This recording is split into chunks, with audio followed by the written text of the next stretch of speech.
Syria and North Korea, two leading opponents of U.S.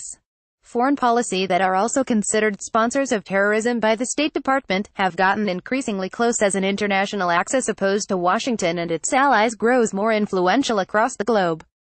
Syrian President Bashar al-Assad and North Korean leader Kim Jong-un, both of whom assumed power after their fathers' deaths, have found themselves targets of President Donald Trump's foreign policy in two crucial arenas, the Asia-Pacific and the Middle East. Since the U.S.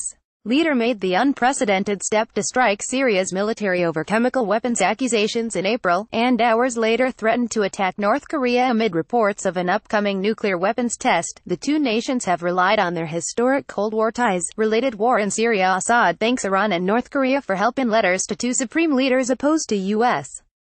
Keep up with this story and more by subscribing now. A recent meeting between North Korea's Syrian ambassador, Jang Myung-ho, and Syrian Minister of Labor and Social Affairs, Rima al-Qadiri, showcased a rare instance of Pyongyang making public its involvement in the Middle East. Minister al-Qadiri said that the Syrian people highly appreciate the stances of DPRK's people in supporting Syria, mainly during the reconstruction stage, highlighting the importance of benefiting from the highly specialized expertise of the Korean side, the official Syrian Arab news agency reported Wednesday, using an acronym for North Korea's official title, the Democratic People's Republic of Korea. In turn, the ambassador expressed his country's readiness to contribute to the reconstruction of Syria with its expertise and companies specialized in decor and construction, the state-run outlet added. A young woman holds a North Korean flag during the inauguration ceremony of a park in the Syrian capital of Damascus to honor North Korean founding father Kim Il-sung on August 31, 2015. North Korea and Syria have bonded over what they perceive as U.S. imperialist aggression against their governments. FPGT images. The meeting came days after North Korea's government-controlled Korean Central News Agency reported that Assad sent Kim a response letter after the latter congratulated his Syrian counterpart on the 47th anniversary of the corrective movement that placed his father, Hafiz al-Assad, in power in 1970. After wishing the best for Kim, Assad said he reiterated his will to consolidate the ties of friendship and cooperation between the two countries in line with the interests and well-being of their friendly peoples. Shortly after Hafiz al-Assad's military coup, North Korea sent fighters to assist in the Syria and Egypt-Arab battles with Israel during the 1972 Yom Kippur War and positioned itself against Israel, which it viewed as a U.S.-backed imperial state.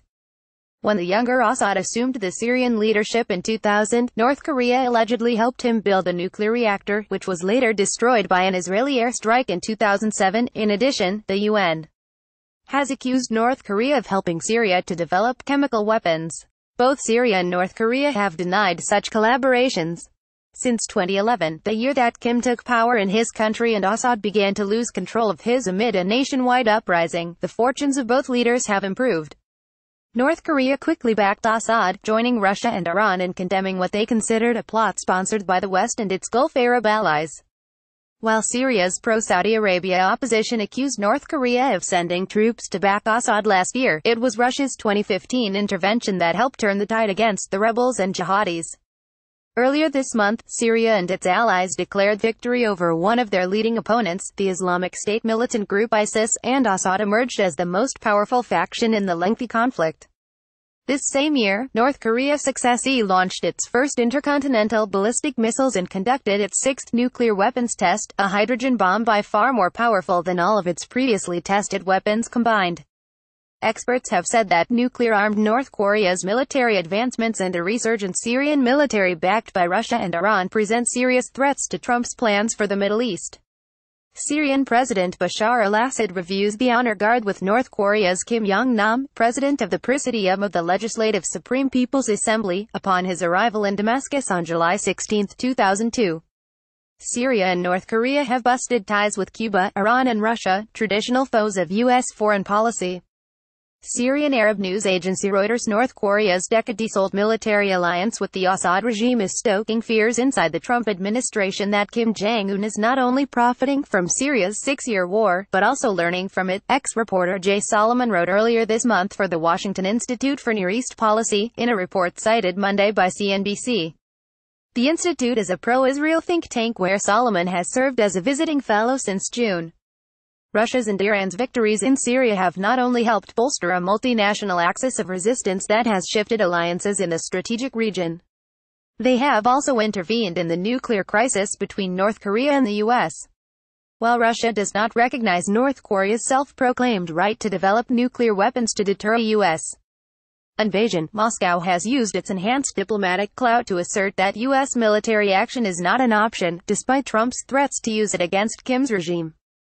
Trump has also alleged that North Korea is working with a fellow U.S. designated state sponsor of terrorism, Iran, to develop ballistic missile technology.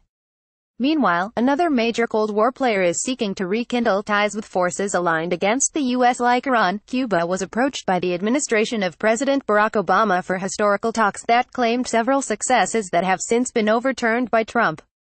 With little room for negotiation with the U.S., the communist island in Florida's backyard has sought to rekindle relations with Russia, according to German broadcaster Deutsche Welle, and has stood firmly behind Syria and North Korea.